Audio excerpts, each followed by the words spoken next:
Good day mga ka-JMC. So andito na naman tayo sa Budget Bikes Cavite. Meron naman tayong bagong iba-bike check. Ayan. So kung mapapansin nyo sa aking likuran, ayan, road bike na gawa ni Gent Aurora, yung road bike na to. Kung kayo ay naghahanap ng budget na road bike, feeling ko ito na. Less than 5,000 pesos, may road bike ka na alloy frame. Ayan, so umpisa na natin, i-bike check yung bike na to. Pero bago lahat, please like and subscribe.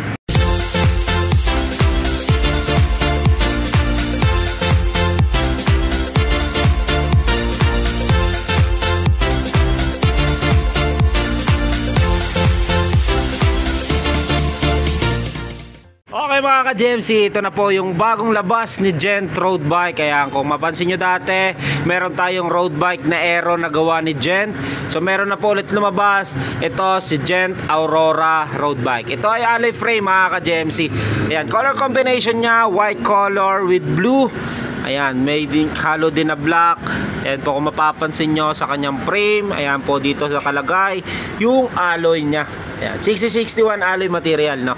Ito, din dito sa kanyang top tube, dito nakalagay yung new design bike, colorful, best choice. Ayan, ito, si Gent. Okay, so alloy frame. Ayan, kung mapapansin nyo, glossy white yan. Din dito sa kanyang down tube, dito nakalagay yung brand niya na Gent, mga ka-JMC. Sa kanya namang set tube, dito nakalagay yung Aurora na model niya, mga ka-JMC. So, color combination niya ulit, yan, blue, white, with black. Ayan, so kanyang frame, ayan po kung mapapansin nyo, ayan, napapansin nyo talaga, nakikita pa rin yung bakas ng pinagka-weldingan nito, mga ka-JMC. Kinaganda kasi nyan, nakikita natin kung meron siyang slot. So maganda naman yung pagka-weld nito sa alloy na bike na to. Okay, so dito tayo sa kanyang drivetrain. Drivetrain nya, bottom bracket, seal bearing, ayan po kung mapapansin, square type seal bearing.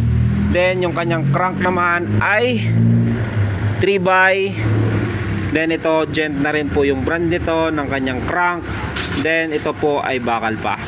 FD nito ay Taichung, yung kanyang FD. Ayan, sa cam type na Taichung brand.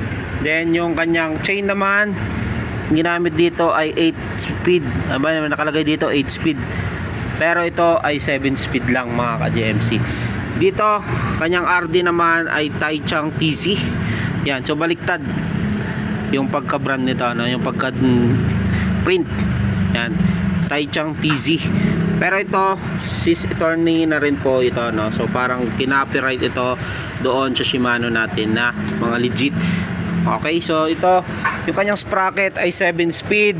So bilangin na rin natin 1, 2, 3, 4, 5, 6, 7. Ito ay thread type pa. Hub na ginamit sa kanya ay bakal pa. Yung kanyang rim naman ay alloy, Gent na rin po yung brand niyan, double wall alloy. Interior niya, Raider pa. Then ito, 700 by 25C ang kanyang gulong. So wala rin pagkakilanlan o brand po yung kanyang gulong. Okay, sound check tayo.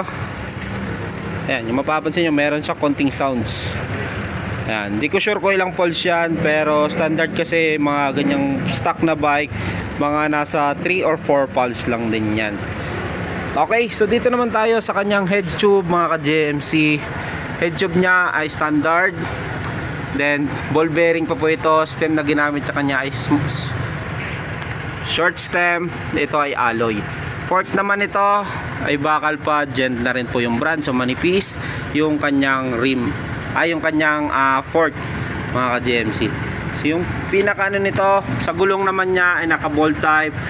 Kaya po hindi siya quick release yung gulong. Harap sa likuran, naka ball type din. Then yung bike nito ay kung mapapansin nyo, gaya na sabi ko kanina, ito ay alloy. Meron kayo nakikitang ganito sa bike nyo, ayan po ay alloy. Ayan, okay, hindi nyo na kailangan ng magnet nyan.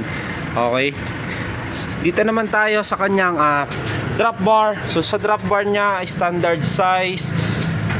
Then yung kanyang shifter ay Shimano Sys Index. Yan. So thumb shifter, usually yan po yung mga shifter ng mga hindi naka STI na road bike. Then ito yung pinaka brake nito, ito ay alloy na o aluminum.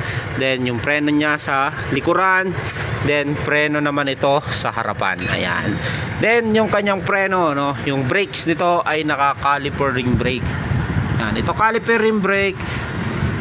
Wala ring brand o pagkakilanlan, pero maganda naman yan. Pero kung gusto nyo i-upgrade na mas magandang klase ng caliper ring brake, okay din. Okay, dito naman tayo sa kanyang seat tube. Seat post nya ay quick release. Ito ay bakal pa ng kanyang seat post, 27.2. Pedal nya, stock pedal, ball bearing, din plastic. Sa saddle nya ay walang brand, pero magandang klase ang kanyang saddle, no, malambot. Okay, so dito naman tayo sa kanyang cabling. Ayan, so sa kanyang cabling, so dito sa external, so yung kanyang shifter, yung preno, ayan, external. So dito siya dumaan sa kanyang top tube, yung preno niya sa likuran. Ayan, then dito yung kanyang FBRD. So dito dumaan naman sa kanyang down tube, so external din po yan.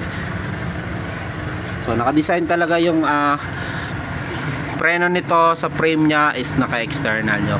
Magkano nga ba yung bikes na to, no, gawa ni Gent road bikes? Okay, kung naghahanap kayo ng below 5,000 na road bike, feeling ko ito na yung hinahanap nyo. Kung gusto nyo ma-experience ng road bike, ito si Gent natin Aurora ay 4,700 with 5 freebies, glove tube, machine guard, arm sleeve, taillight.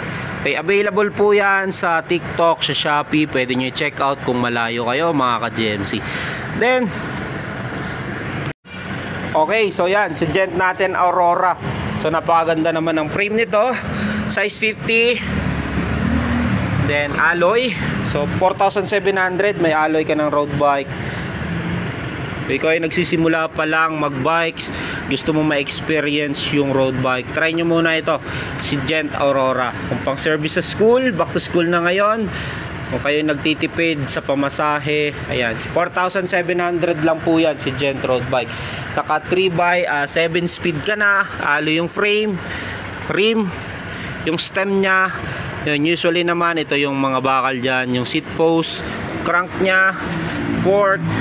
Ayan, yung ganun din yung hub nya, no, bakal din po yan, then ball bearing pa. So ito, rim brake, yung bigat pala nito, no, kung timbangin natin ay nasa 14 kg. Ayan, siyempre, usual, expected na natin yung ganun yung bigat nya kasi marami pa rin siyang bakal. Pero ngayon pinaka-importante dito, yung kanyang frame is alloy na. So siyempre, pag alloy, hindi nakakalawangin yan, mga ka-GMC. Yan, so konting upgrade lang yan, maganda na po yung bikes na yan. Kung wala naman kayo pang upgrade, pwede nyo nang gamitin yan, kasi ma-experience nyo na rin po yung forma ng road bike, mga ka-GMC. So 4,700 with 5 freebies, glove tube, machine guard, arm sleeve, taillight, alloy frame, rim, stem. Yan, so naka-caliper, yung preno nya, naka-thumb shifter ng Shimano, FDRD nya, Taichung din yung kanyang RD, naka 7 speed, sprocket ay thread type. Okay, so yan, 4,700 available sa TikTok and Shopee natin. Okay, natapos na tayong i-bike check yung bike ni Gent Aurora. Ayan, so bagong labas ito na gawa ni Gent na road bike, mga ka-GMC.